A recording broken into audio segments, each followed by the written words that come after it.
بسم الله الرحمن الرحيم. تبارك الذي بيده الملك وهو على كل شيء قدير، الذي خلق الموت والحياة ليبلوكم أيكم أحسن عملا وهو العزيز الغفور، الذي خلق 7 سماوات طباقا ما تري في خلق الرحمن من تفاوت، فارجع البصر هل تري من فطور، ثم ارجع البصر كرتين ينقلب إليك البصر خاسئا وهو حسير، ولقد زينا السماء الدنيا بمصابيح وجعلناها رجوما للشياطين وأعتدنا لهم عذاب السعير، وللذين كفروا بربهم عذاب جهنم وبئس المصير. إذا ألقوا فيها سمعوا لها شهيقا وهي تفور تكاد تميز من الغيظ، كلما ألقي فيها فوج سألهم خزنتها ألم يأتكم نذير، قالوا بلى قد جاءنا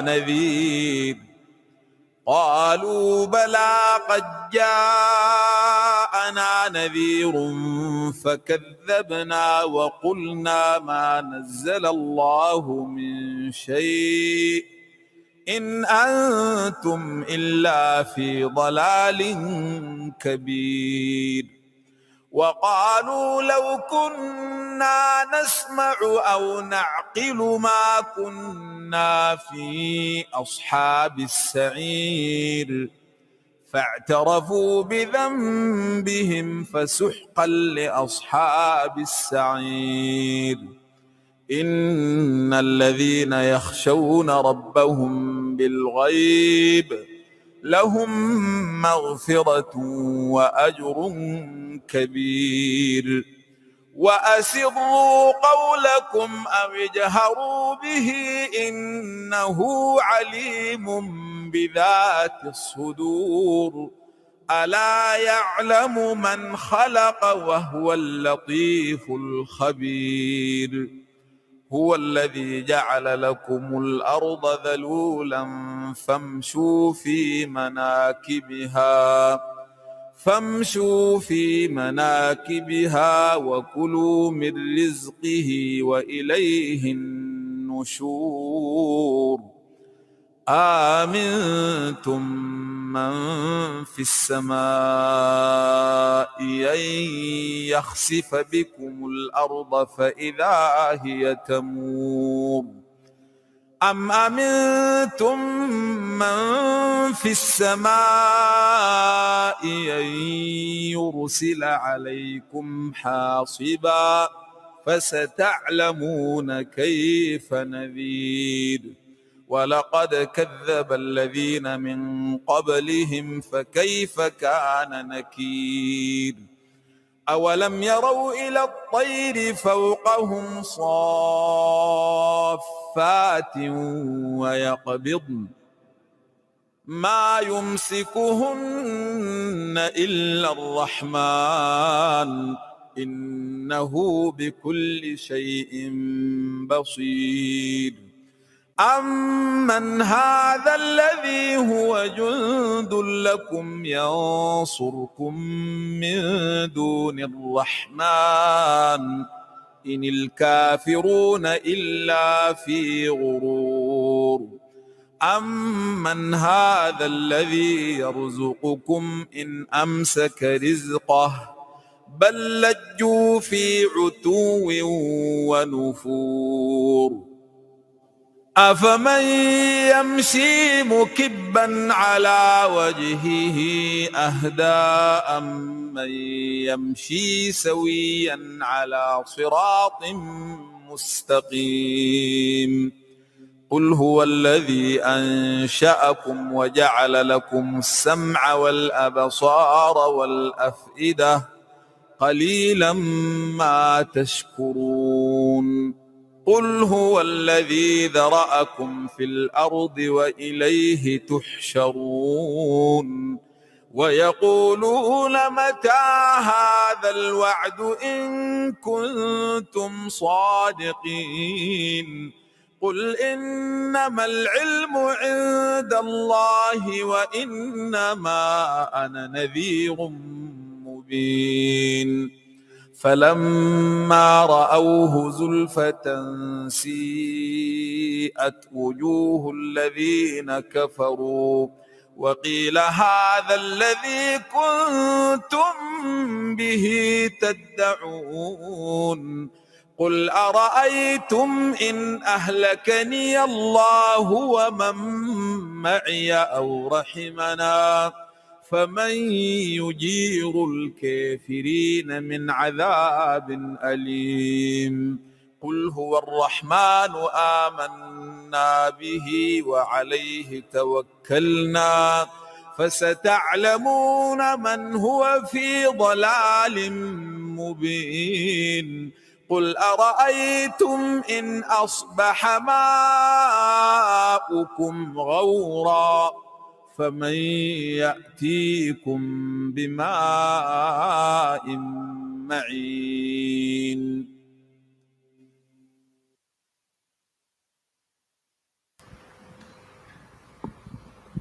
Assalamu alaikum everyone, and thank you all for coming to our Arbaeen lecture series entitled From Traditional Ijtihād to Collective Ijtihād, a Natural Progression. This year's lecture series is sponsored on behalf of the marhumeen displayed on the TV screen outside the chapel. If we can please all recite a Surah Fatiha for these and all other marhumeen.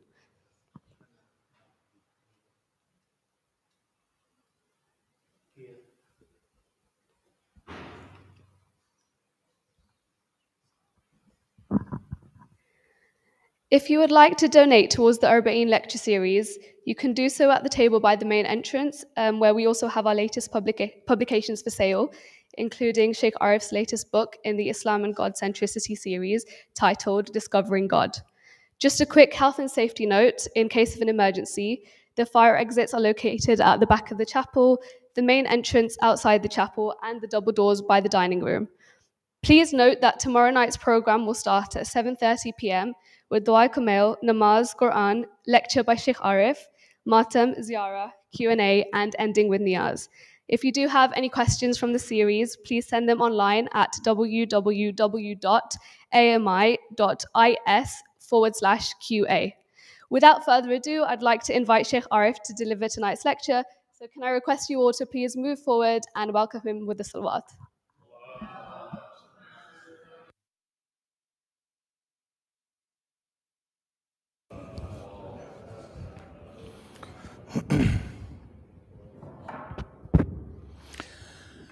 Can we recite Amma Yujib for the shafa of a person who is extremely unwell and for the well-being of all those who are unwell? Bismillahir Rahmanir Rahim.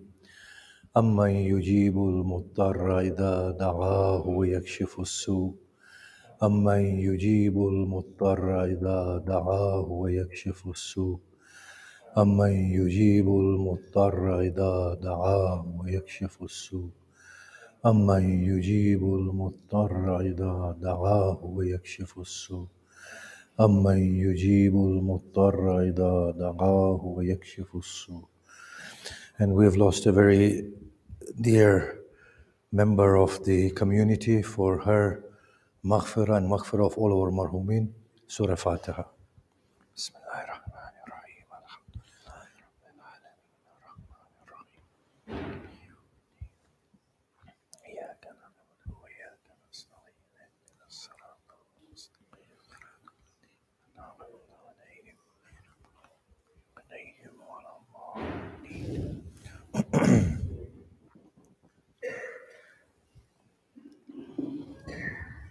أعوذ بالله من الشيطان الرجيم بسم الله الرحمن الرحيم الحمد لله رب العالمين الذي هدانا لهذا وما كنا لنهتدي لولا أن هدانا الله والصلاة والسلام على أشرف الأنبياء والمرسلين شفيع ذنوبنا وطبيب نفوسنا وحبيب قلوبنا أبي القاسم محمد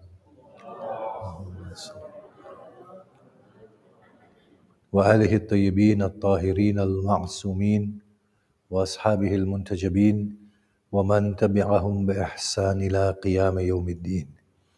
بسم الله الرحمن الرحيم. رب اشرح لي صدري ويسر لي أمري واحلل عقدة من لساني يفقه قولي. أما بعد السلام عليكم جميعا ورحمة الله وبركاته. So, continuing with the discussion, I'll just briefly recap that takleef in the context of our discussion is imposition by God of duties upon the faithful. There is an assumption here that God only imposes those regulations that are beneficial in the sense of making them obligatory. God prohibits only those things that are absolutely detrimental. And then God encourages and discourages from other acts. And in certain areas, God does not issue any ordinances, leaves and gives us a free hand. That's the brief understanding, although there's much more debate in there. So these regulations are value-based because God realizes the values. He sees in His mind or wisdom that 5 times a day appearing before Him with that specific prayer that the Prophet taught is absolutely beneficial and hence is unavoidable. So He makes that an obligation upon us. He sees interest as absolutely detrimental for a functioning of a just, moral, and a virtuous society. So He makes interest haram. I'm going to be revisiting that in a little while. But you get the idea. So all these ahkam that Allah is giving through the Sharia have got values within them that God has seen. Traditionally, takleef becomes obligatory at the age of puberty, which is set for boys at 14 and for girls at 9, provided that they are sane. Sanity means they are not classified as insane. The major assumption that the traditional camp has is that the regulations revealed within the Quran and given by the Prophet as they were are true and carrying all those values from that time till the day of Qiyamah. These regulations are, in other words, immutable. They will not change. 2, they are universal. They apply to every region of the earth. So if the Quran says, fast from dawn to sunset, then that rule stands till the day of Qiyamah, regardless of the region of the world in which you may reside. At the age of 9 for girls, and at the age of 13, 14 for boys. The assumption here is that that literal understanding, or apparent understanding as they call it, contains the values that God envisaged. That's a recap on the traditional camp. Existentially, the values captured by God at the time of revelation were contingent to that time. Beyond that time, there is a change in the human condition. We are growing in a very multifaceted way. We are growing intellectually. Women are actualizing their potential. They are no longer illiterate. They can apprehend an event, retain it in their minds, and adequately convey it in the form of bearing a testimony.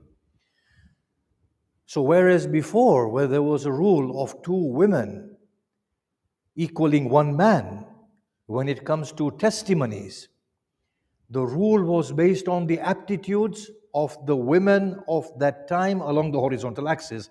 And I hope you remember what the horizontal axes are, where people are grouped in different regions. There, they were not really accustomed to retaining knowledge. Today, women are scientists, medics, prime ministers, presidents. We haven't seen a president, we've seen prime ministers, right? So now these women can retain information accurately. They will not be seeing one thing and emotionally interpreting something else. They have actualized their inner potential or intellectual potential. So that rule of 1 man or 2 women to 1 man, in certain regions where women have had the opportunity to actualize their intellectual potential, will no longer carry the value that was initially envisaged in 2 women, 1 man ratio. Now the value will be different, and the mind of God will have that value.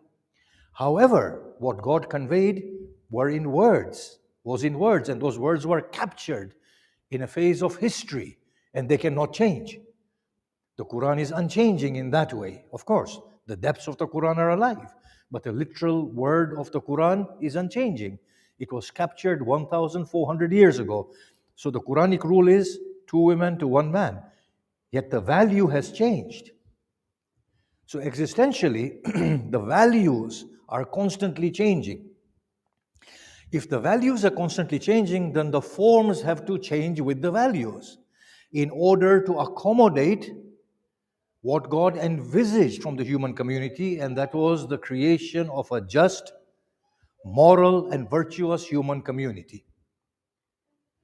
So I'm going to just emphasize this again. Man having the right to discipline their wives on the basis that men were providers and has existential merit. I don't want to use complicated words here. Now, in many regions of the earth, women have actualized their intellectual potential. They can think, they can earn. Earning is no longer contingent to hard labor and tilling the land. Commerce is done on computers now, behind the screens.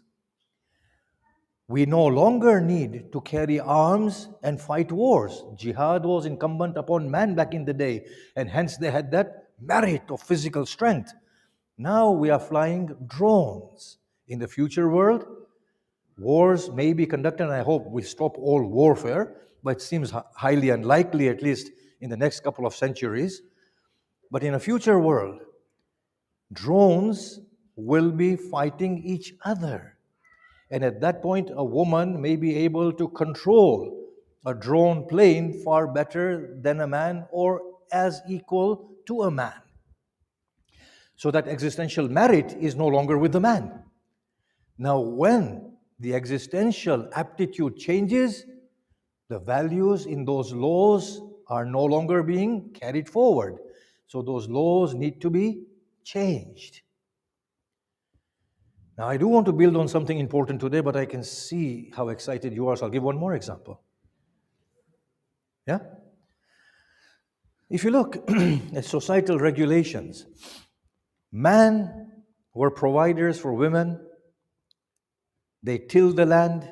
They fought jihad. As a result, they had the right to divorce. Women today are providers. They do not need their man to provide for them. They are equal contributors. So the nature of contract, marriage contract, changes in accordance with the contribution of each party within the marital setup. If they come in as equal, as it is the case in this country, then woman has an equal right to divorce at will. That value envisaged by God 1,400 years ago in the revelatory era, or the era of the Prophet, is no longer being carried by the law of unilateral sort of right of man to divorce his wife. So therefore, the law will need to be tweaked. So existentially, the regulations are concerned with conveying their essences. The forms, if they become obsolete and do not produce or do not retain their effectivity or efficacy, they are not effective in producing the results, then those forms lose their optimality and need to be tweaked. Now that's a brief recap from yesterday. Now we said all of these regulations are known as takleef. Appreciation of this takleef leads to ijtihād. Whoever endeavors to understand independently what the takleef is conducting ijtihād.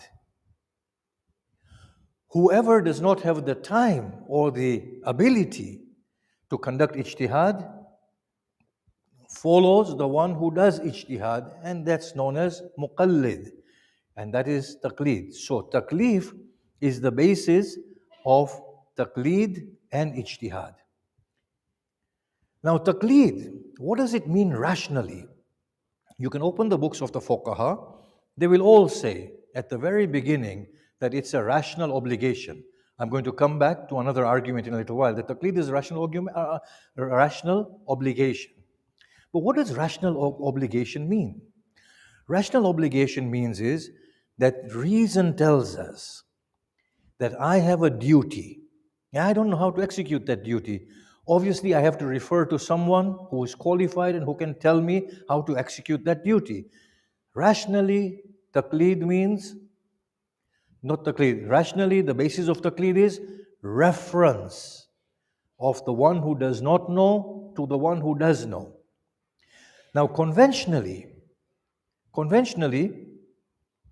in human behavior, what taklid translates as is uncritical acceptance of the opinion of another, provided we see this as expert, whether it's one or many, whether it's through accepting the uncritically accepting the opinion, or sometimes we can consult with them. All of this fall in taklid. So for example, if somebody is unwell, they can go to a doctor, they trust that doctor, the physician will say, this is your condition, this is what I prescribe for you, and they will say, I trust you enough, I don't want to know anymore, and I will abide by the regime that you've given me. That's taklid uncritical. At other times, a person might say, well, why are you prescribing this medicine to me, or this course of medicine? There, it's slightly critical. At other times, we will say, well, I need a second opinion. But in all of these instances, it is known as referring to another. But by and large, because of the way the human society is organized, we normally take taklid in our daily lives as uncritical acceptance of accurate knowledge from its source. That's what we assume. So you come to me and you say, Arif, what is the Sharia rule for this? And I'll tell you, and you will never ask me. That's not in my case, that never happens. Actually, people ask me for all sorts of evidences. But normally, we go to a Maulana and we say, Maulana, I've done this, what's the kafara, expiation? Maulana will say, feed 60 people, and we'll say, that's fine, I'll feed 60 people, I trust your knowledge base. That's uncritical acceptance of the opinion of another on the basis that it's an accurate opinion. So taklid is all about receiving the most accurate opinion, accurate understanding of taklif. That's the bottom line in taklid. Now, historically, within the Shias, taklid was never wajib. If you look at the books of Shaykh Tusi, and then down the line, Muhakkik Hilli, their debates center around the permissibility of taklid. So they were debating taklid as being permissible or non-permissible. Is it permissible to do taklid? Is it not permissible to do taklid? Because I'm not talking about the akhbari and the usuli tension that we had in the Safavid era 400 plus ago, that in all that era of 100 or 200 years. I'm talking about much before this. Taklid was already there. But the debate around taklid was about its permissibility. Later on, over about 200 years ago, after Shaykh Ansari, the whole issue became taklid is wajib. Taklid has to be wajib, otherwise, every act of, I'm going to use this word, don't get offended, every act of the laity, because that's how it's said, Ammi, laity, yes, is void. This came in 200 plus years ago, and after that, that's been the trend. But before that, they were debating whether taklid is permissible or not. It's the same debates that our Sunni brothers have had. Is it permissible or not? Initially. Now, I want to discuss first thing here is that what does wajib mean here? You see, it's very deceptive. We are using the word wajib, and I've used the word as the bottom line being rational necessity. You see, when you say something is wajib, that term is baggaged. If I don't do it, I'm sinning. Yeah? Namaz is wajib. If you don't pray, you are sinning, right? Is taklid wajib in the same way? Of course not. Nobody in their right mind will tell you taklif is wajib in that way. So why is taklid wajib? And why is taklid wajib? This needs to be understood. Taklid is wajib because if without taklid actions are committed, the actions will not be valid. And if the actions are not valid, then the individual will have no absolution or excuse in front of God. And therefore, due to not performing taklif duties, they will go to hell. Can you see that? So it's not wajib to go to the doctor. But if you get sick, then you will be blameworthy. By not going to the doctor, you're not committing a sin in that way. But by not going to an expert, if you begin to then incur damage and detriment to your body or damages caused to others, then you have no means of excusability or absolution, or you have no excuse. So taklid is wajib indirectly. Can you see that? So we asked them, why is taklid wajib?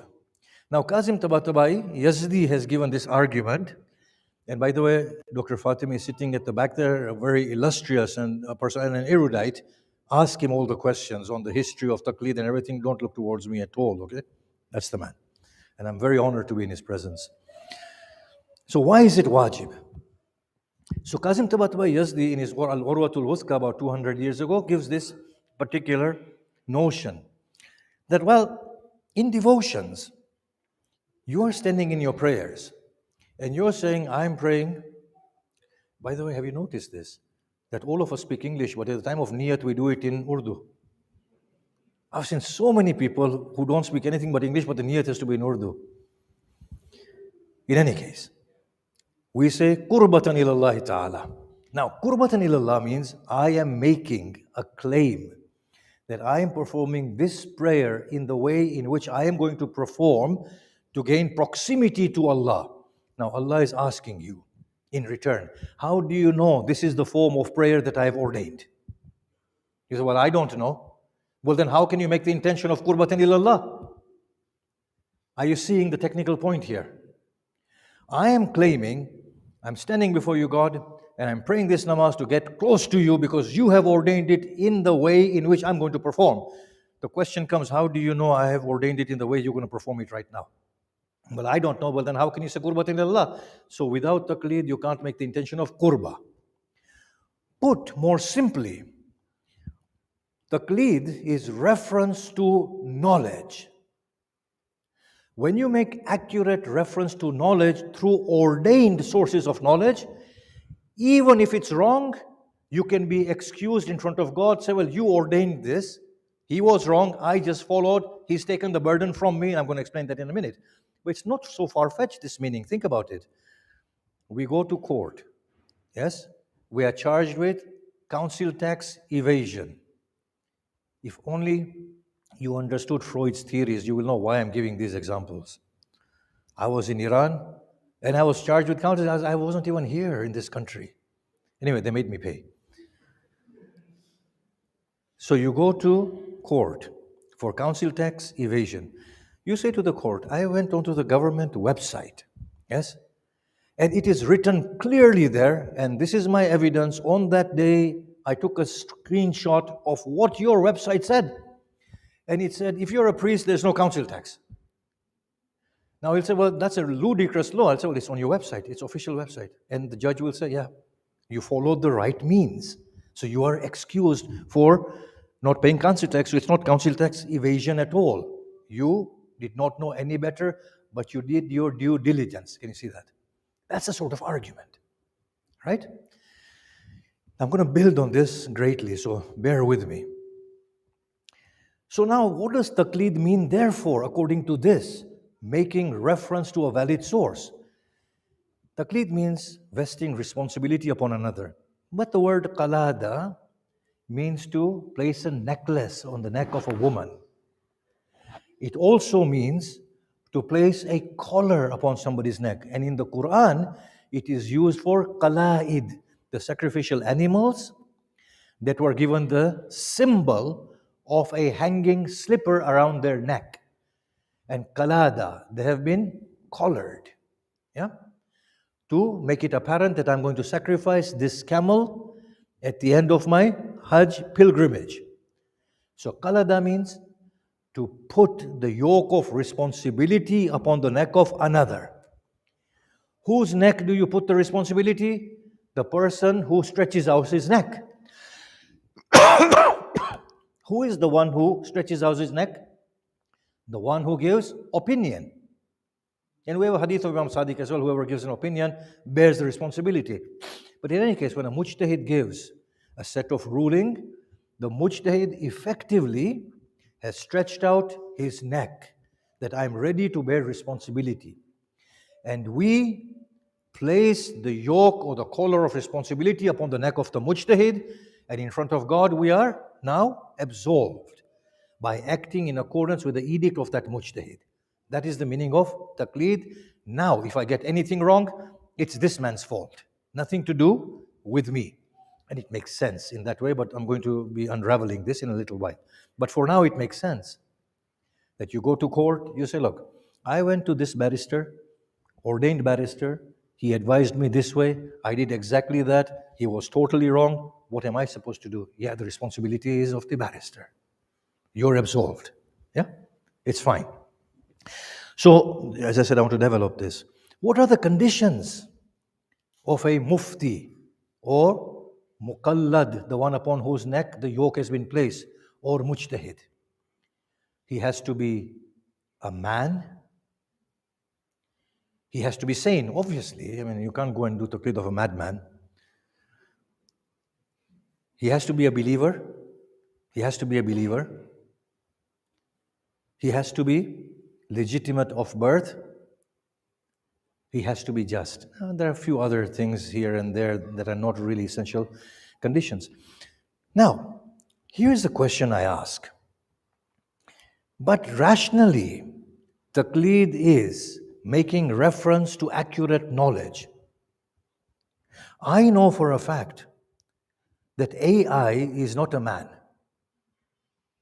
It's not legitimate of birth or illegitimate of birth.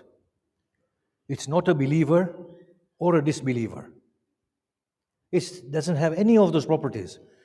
But AI will give me more accurate understanding of taklid than 100 mujtahids put together in one shot. You put 100 mujtahids together, if you fine-tune AI and give them collective information of all the sources, of all the methodologies of mujtahideen, one AI can shut our shop down, can make us all redundant, and that's a fact. So here you ask, accuracy of information or these conditions? Then I ask again, why do you think the Imam said, follow a man? What if a woman you know for a fact, has understood an issue, a takleef, far more accurately than a man. And I know that she's understood it far more accurately than a man. Yet I'm obliged to follow a man. And then on the day of Qiyamah, Allah will say, well, you knew she was far more accurate than this man. Why did you follow the man? So, well, no, you told me, you ordained that I should follow this man. I said, God will say, when did I ordain that you follow a man? I ordained you follow accuracy of understanding. The only thing is that back in the day, women were not accomplished as jurists and judges. And that's why it was only confined to a man. Can you see this? So now we will say, A'lam. There are two issues I have here. Why A'lam, the most learned? Because it has to be most accurately sourced. Can you not see? The rational judgment is accurate appreciation of takleef. And that impels us to place a condition that you have to source takleef from the most learned. So AI is most learned now. I'm giving you a scenario. Or a woman is most learned in a particular facet. Or a kafir is most learned in some transactional rules. So here, why should I follow somebody who is less than most learned and avoid the most learned? Obviously, according to this line of reasoning, I will be trouble in front of God. Can you see that? We see conflation here. That because these rules were devised as we came along, and because it was a very male-dominated society, the hadith that we refer to are all about man. But at the base of all of these ahadith is accuracy of knowledge. So what the imams were doing, and later on fuqaha, they were giving us extensions, mere extensions of what is the place for most accurate knowledge. So they were giving extensions, not that marja A is most accurate in and of himself. They're saying in the world in which you are right now, only men have the grasp of understanding the takleef, not women, because by and large they are uneducated. Can you see that? I'm going to just give an example here. When our Bibi Fatima Salamullah alayha, now I've read this, I don't know if it's polemical or if it's factual, but it's nonetheless the example is quite solid. When she went to Khalifa Abu Bakr to claim fadak, I read that Khalifa asked for another female witness as per the instruction of the Quran. But this is very offensive. It's extremely offensive. Because if the whole of the entirety of the minds of Ummah were put together, they would not equal her mind. She was that accurate. She was endowed with that light of the Blessed Prophet. So for him to ask her to bring another woman, we all agree, was very wrong. Because in her case, we have no doubt. So when we know that she will never lie, the whole equation of two female to one male falls in her case. We are basing it on values and essence. Can you see that? In taklid, the essence is accuracy of knowledge. Being a man was just an extension. But if you can ascertain accuracy of knowledge within a woman, then we will have to, by rash reason, go refer towards a woman, right? It's as simple as that. The other problem that we find here is that in their debate, the traditional scholarship has conflated two things: Ijtihād and religious leadership. We will see that the arguments that are there are at some point looking at Ijtihād and another point looking at leadership of the Muslim community. So yes, you can say leadership of the Muslim community has to be male-oriented, fine. They have to be legitimate of birth, fine. They have to be Muslim, because you can't have a kafir leading a Muslim community. Can you see that? So you find that they have conflated conditions of a leader of a Muslim community with the conditions of a mufti, because they did not distinguish between the two. So we are finding here that there are huge problems. But now, even if we were to take the traditional camp on their terms, we can ask a massive question that they can't respond to. When they say a'lam, you ask them, what does a'lam mean? They say most learned. You ask them, most learned in every individual edict and fatwa, or most learned in their methodology? They are lost. Because if they say most learned in their methodology, you can say, well, most learned in methodology does not ensure accuracy of each and every fatwa, because they may not be able to apply it accurately everywhere. If you were to say in each and every edict, then nobody in their right mind would make that claim that one marja is more learned than the whole of the rest of the world in the thousands of edicts that are there. You can't, so it's unascertainable. So you can see that the whole model collapses. But it was good. It served its purpose. And that was the only way it could have been at that point. There was no other way of making it. It's like in this institute. If all the staff are male members and female are just temporary staff, the person in charge can say, if you want to know about the rules and regulations of the institute, ask any male member of the staff. Can you see that? Because there aren't any female members of the staff. But in 10 years' time, when women predominate on this institute, don't say inshallah, I don't mind equality, but not predominance. Yes? In 10 years' time, when women predominate on this institute, and you only have 2 or 3 male members, that instruction cannot be followed literally, because you will say the whole purpose behind that instruction was to accurately direct the people towards those people who are physically there. But the whole value was somebody who is working here and who knows the ins and outs of the institute. So if a woman knows it, then go to a woman as well. Can you see that? So back in the day, only men were able to have that time and the space and the opportunity to do ijtihad. Yeah? Now, existentially,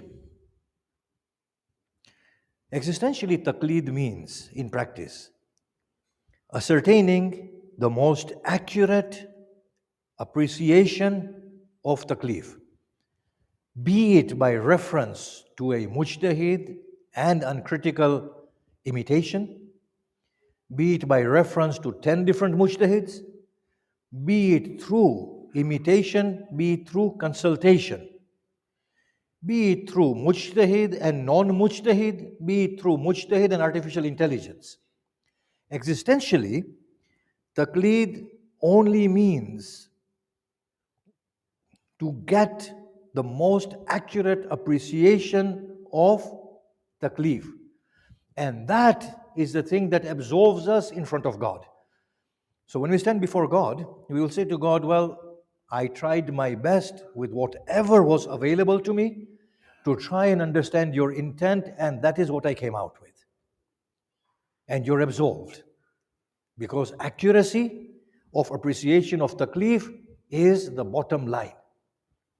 So existentially, taklid means it's not wajib to be bind yourself to one mujtahid or 10 mujtahid or 20. There's none of those things are necessary. It's just the appreciation of takleef. So it's not wajib to do taklid at all in that sense. It's just a rational necessity. If you were to look at the scenario of form in essence existentially, then what is the meaning of validity and invalidity existentially? Validity of an act and invalidity of an act is not dependent on who you follow. It's dependent on its result, expected objective. So if you go to a shop and you want to buy a bottle of milk, you make payment, and you take the bottle of milk, there is exchange of property and legal ownership of each other's goods. So now whether you say it in Arabic, bi'tu wa ashtaraytu, or you pay on credit card, you pay on cash, whatever you do, As long as there's transference of commodities, the effect of that transaction is there. As soon as the effect of that transaction is there, transaction is valid. You don't have to do taklid for that. Can you see that? What about namaz and fasting? The essence of namaz is, the Quran says, Inna salah tanha anil fahsha wal munkar. That salah prevents you from indecency and that which is reprehensible. The Prophet was asked, how do I know my salah has been accepted, my namaz? The Prophet said, if you become a better person, your namaz has been accepted. Otherwise, it's not. Imam Ali was asked, he repeated what the Prophet said, that if you are moved away from indecency and all the things that are reprehensible, then that namaz is accepted. So according to the Prophet, according to the Quran, according to Imam Ali, the acceptance of namaz is not by doing taklid and doing stable sajdas and rukus, although I agree, uniformity is needed in the form, don't get me wrong. But the acceptance of namaz is contingent on the desired effect of the namaz. So if you become a better person, you mispronounce dad and zad and whatever, one madda here and one kasra there and fatha, it's irrelevant. The essence is attained. Whether you like it or not, you become a better person, and there you go, the salat has been accepted internally. Whether you do taklid or not. Acceptance of a fast. According to us guys, if the waist shrinks, the fast has been accepted. According to the religious community, if you do taklid, the fast has been accepted. According to the Quran, if you do fast and you're still swearing and cursing and still as greedy and non-reliant on God, that fast has gone to waste. Because the Quran says, لَعَلَّكُمْ تَتَّقُونَ. Fast has been prescribed upon you so that you may become God mindful in there, that the soul may be refined. You lessen your greed.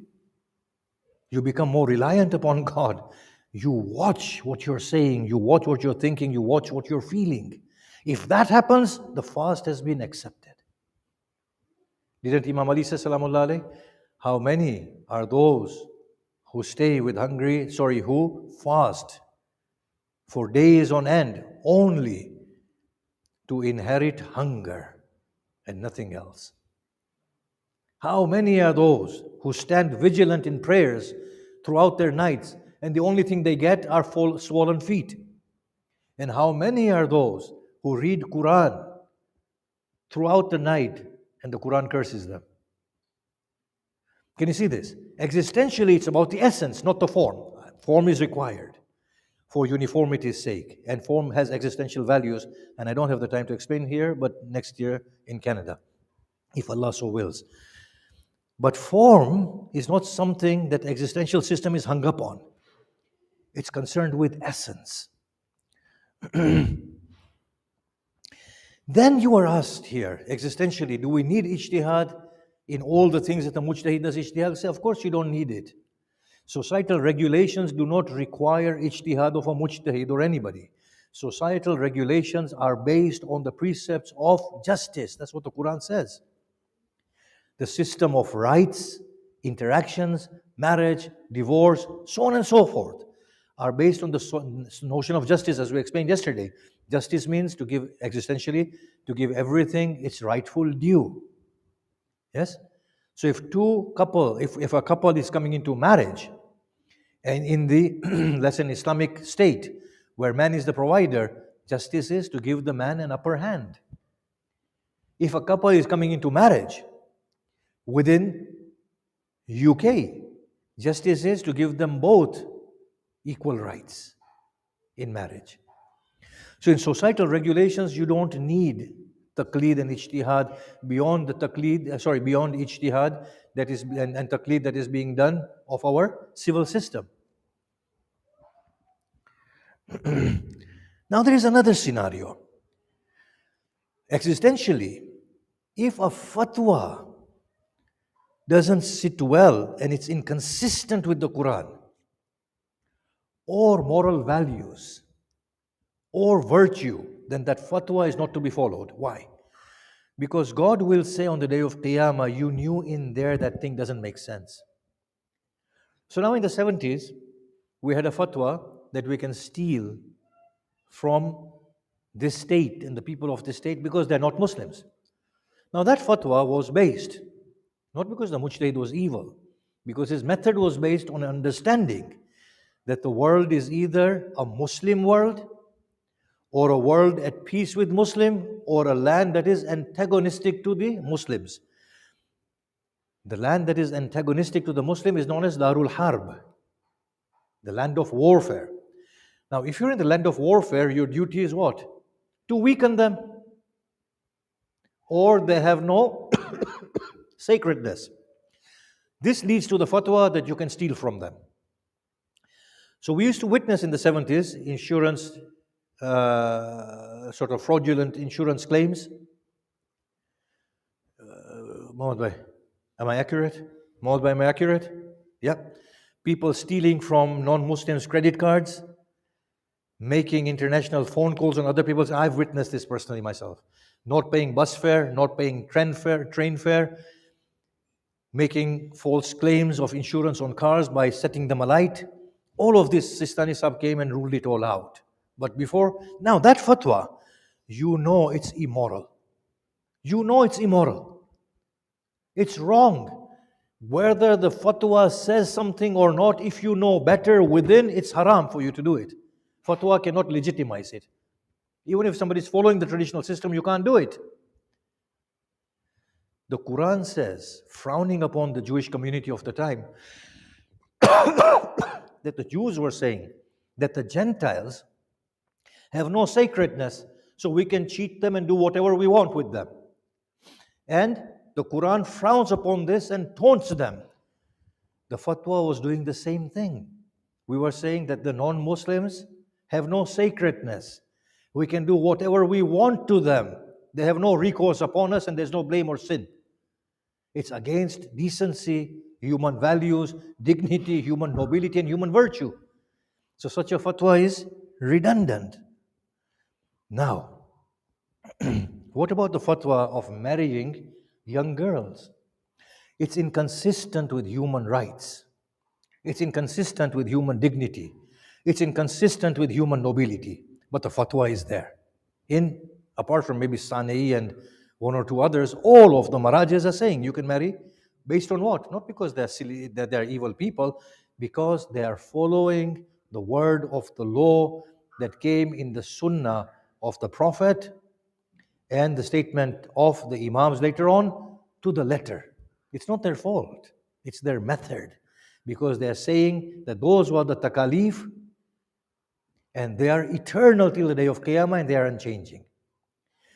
But if in taklid, whether existentially somebody gives a view or in the traditional model, if something is so ridiculously, absurdly inconsistent with human virtue and dignity and morality, then obviously following it will get us into trouble. Not following it will probably put us in an accurate position with God. Beating of wives. Shares of khums at present, because the Shias don't pay zakat anymore. How can the Prophet ordain a class system within his community when he came to get rid of class distinctions, black and white and free and slaves, and he got rid of all of them? And the Quran is so direct, there is no distinction between a man and another. And the Prophet was so clear. How can the fatwa say give 50% to, let's say, 10 million people and 50% to 200 million people? Where is the justice in that? Absolutely absurd, this fatwa. So even if taklid said something, following it will get us into trouble. Slaves and concubines. According to the traditional model, they are all valid today. The only thing is the Muslims don't have the ability to take slaves anymore. But by principal law, it's valid. Nobody will say it's abrogated. Nobody can abrogate the law of the Quran because it has finality. Or 19-hour fast for young children or children who have reached puberty at the age of 9 lunar years and 13 for girls and boys respectively. It's a ludicrous fatwa, sorry for that use. It's an incomprehensible fatwa.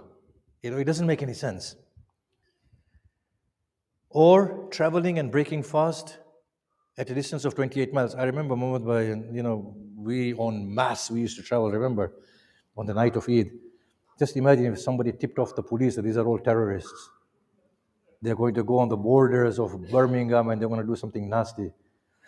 So, once the police met us, they said, "Why have you come here?" We said, "Well, to break our fast." They said, "And what does that mean?" I said, "Well, we can't break it there." So, "Where do you live?" "In Birmingham." So okay, so you had to come here to have a cup of tea. So, "Yeah." We came here to have, he said, "Okay, whatever, I mean, the police are not going to argue with you." They said, "Okay, these are religious people, they know what they're doing." He converted to Islam after that.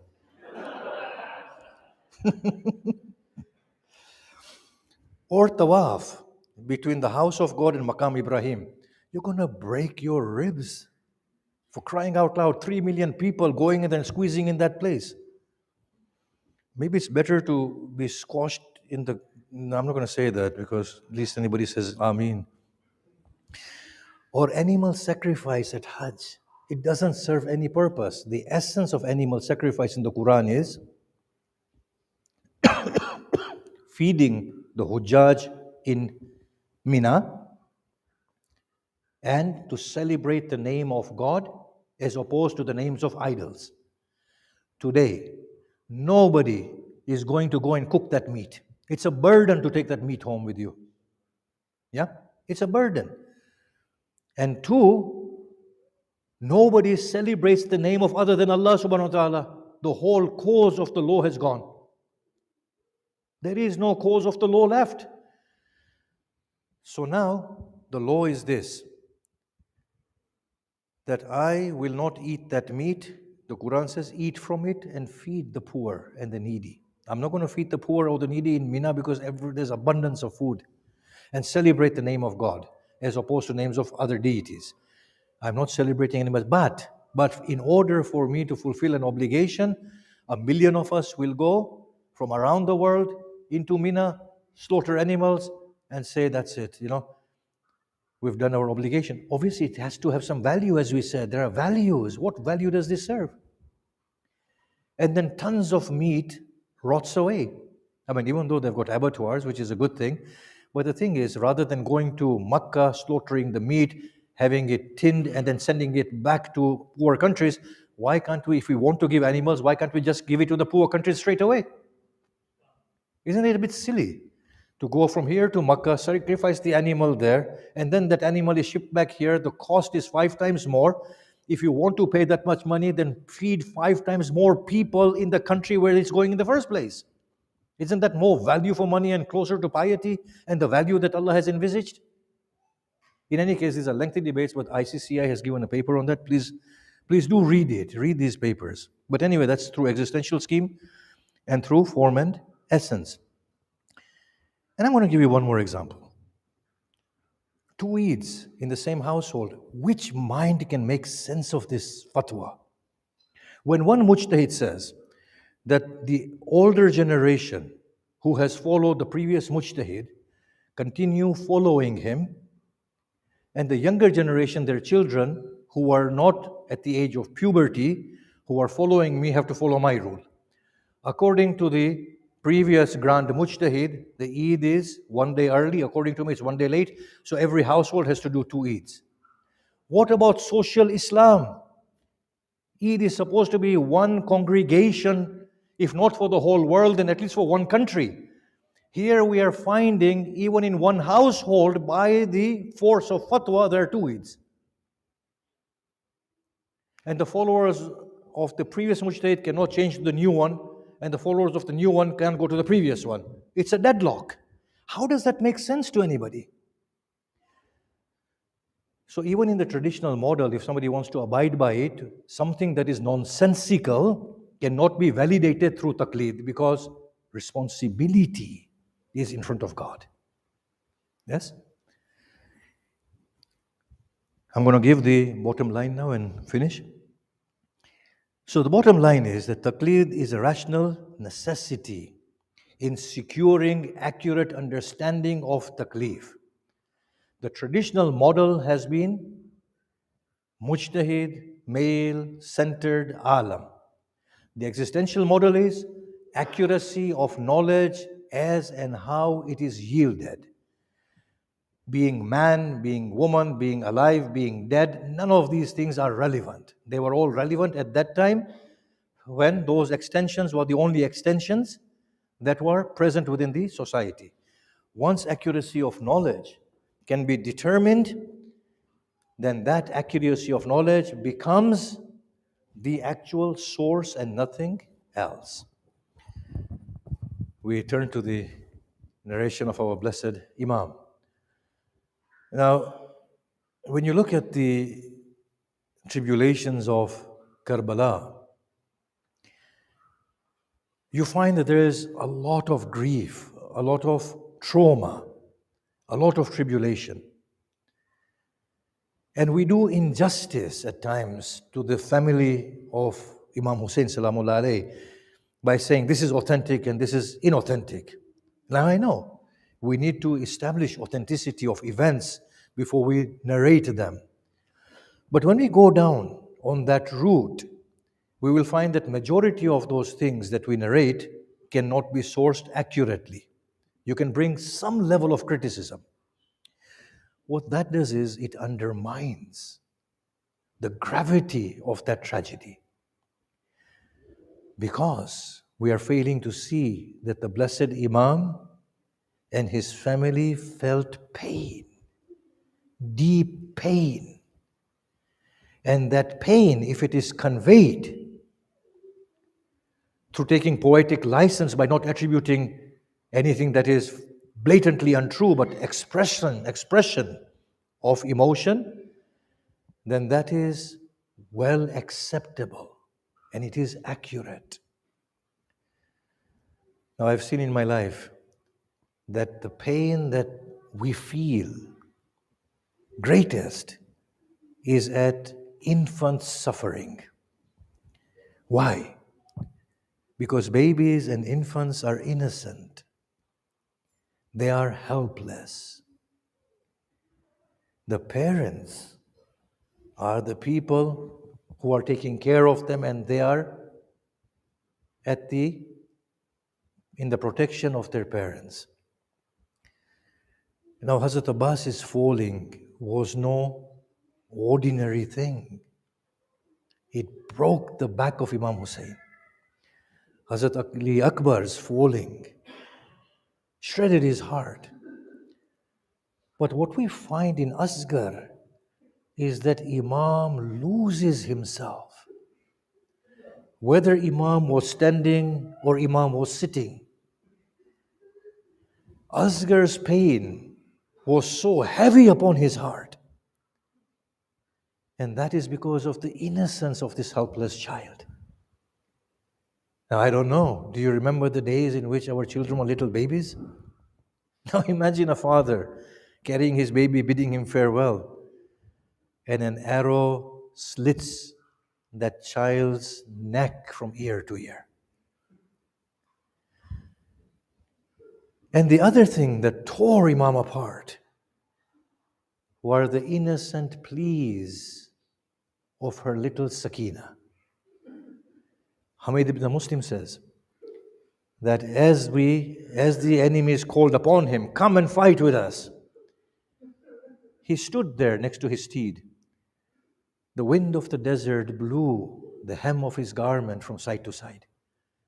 There I saw, emerging from a tent, a child of barely 3 or 4. With trembling legs, she advances behind Hussein. She tugs at the base of his garment. He turns around and she says, Ya abata unzur ilayya. Oh father, look at me.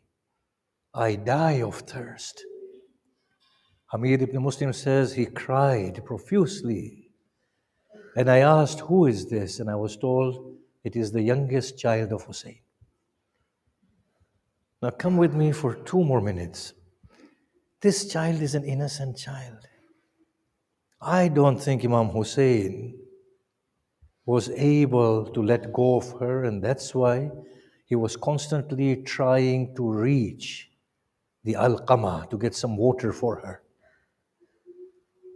In any case, the child doesn't understand that. She's an innocent child. She is perplexed. She is confused. She is wondering what is happening. They were all here. Where have they gone? The tents have been looted. The women are crying. Strange men came and attacked our household. A state of confusion. From time to time, she would ask, "Where has my father gone? Where has my uncle gone? Where has my brother gone?" They would say, "They have gone away somewhere and they will come back." Now, I've heard this, and as I said in that prelude, it is the sentiment I wish to convey. In the ruins of Sham, there was a nest in which little birds had hatched. The parent bird would go away in the morning and would come back in the later part of the day and feed its children. So Sakina asked, "Why do they go away and why do they come back?" So she was told that they go away to fetch food for their young ones, and then they come back and feed their young ones. She said, "When will my father come back?" ألا لعنة الله على القوم الظالمين وسيعلم الذين ظلموا أي منقلب ينقلبون. ماتم حسين.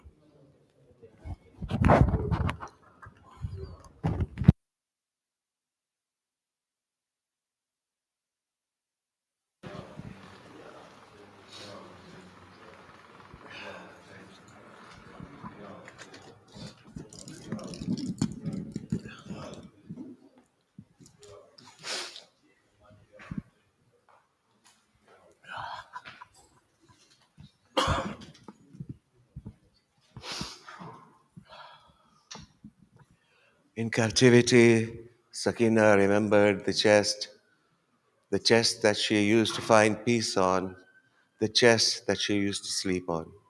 Ya Hussein, Ya Hussein, Ya Hussein, Ya Hussein, Ya Hussein. जिंदा में सकीना को याद आया वो सीना जिंदा में सकीना को याद आया वो सीना जिंदा में सकीना को याद आया वो सीना जिंदा में सकीना को जिस सीने पे सोती थी हाय हाय जिस सीने पे सोती थी मासूम सकीना जिंदा में सकीना को याद आया वो सीना जिंदा में सकीना को या वो सीना कर रहम जरा जालिम बाबा को न रोऊंगी मैं गोद में मादर की आराम से सोऊंगी बेरहम लईनों ने आए बेरहम लईनों ने फरियाद सुनी ना जिंदा में सकीना को याद आया वो सीना जिंदा में सकी याद सहमी हुई सकीना हर सिमत दौड़ती थी अम्मू मुझे बचा लो बस ये पुकारती थी, दुर छीनता है मेरे, हाय हाय दुर छीनता है मेरे, ये शिमर कमीना, जिंदा में सकीना को याद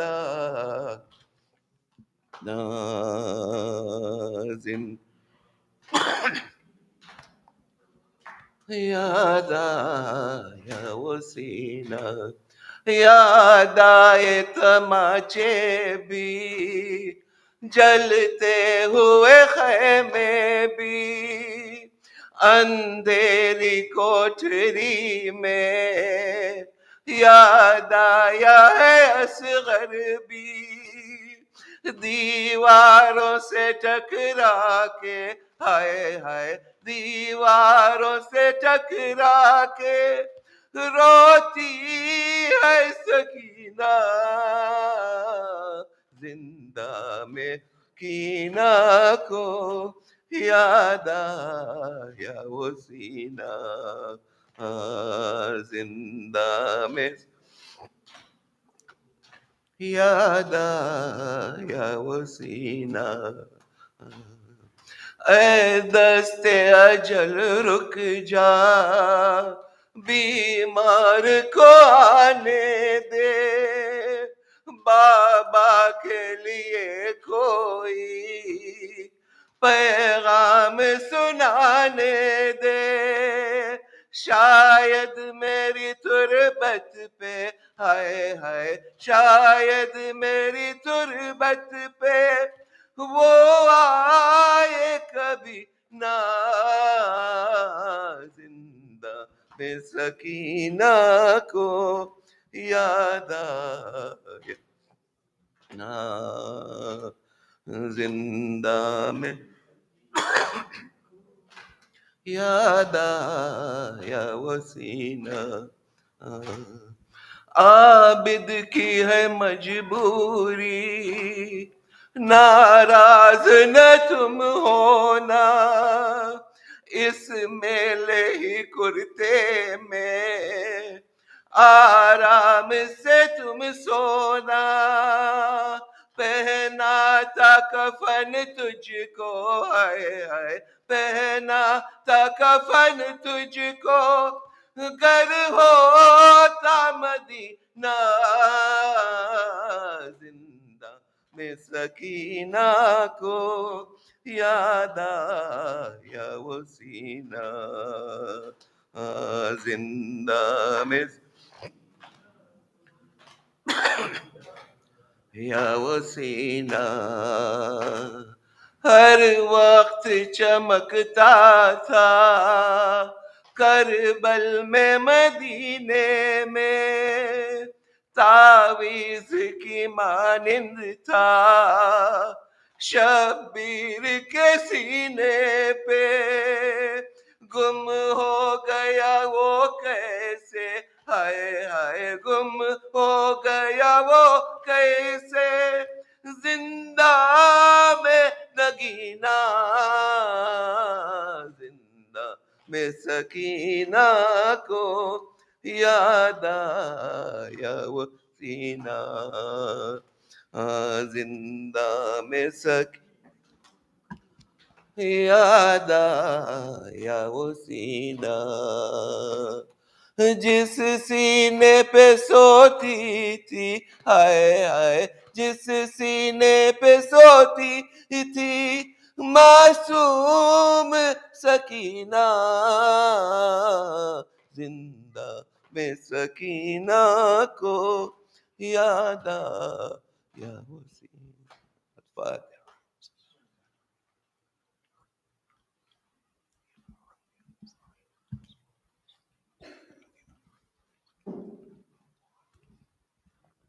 अस्सलामु अलैका या नबी अल्लाह, अस्सलामु अलैका या रसूल अल्लाह, अस्सलामु अलैका या अमीर अल-मुअमिनीन, अस्सलामु अलैका या फातिमत अज़-ज़हरा सय्यदती निसाइल आलमीन, अस्सलामु अलैका या खदीजत अल-कुबरा उम्मुल मुअमिनीन, السلام عليك يا أيها الحسن المجتبى.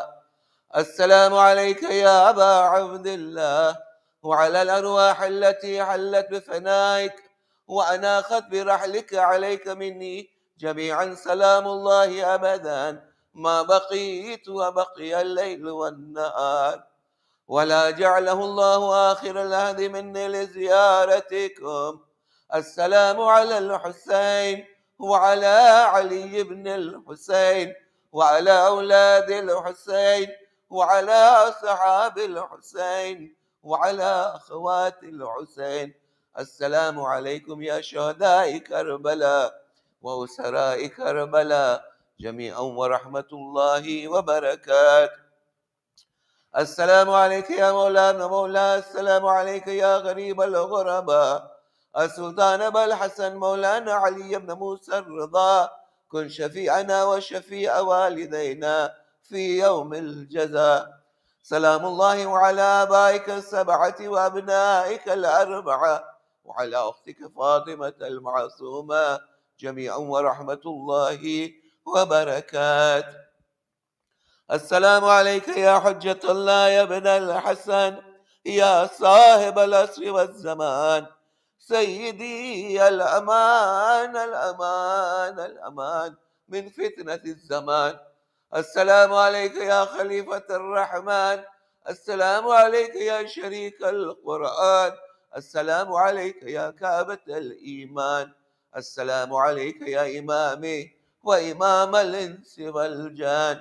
أجر الله تعالى فرجك وسهل الله مخرجك، واجعلنا من أوانك وأنصارك والمستشهدين بين يديك.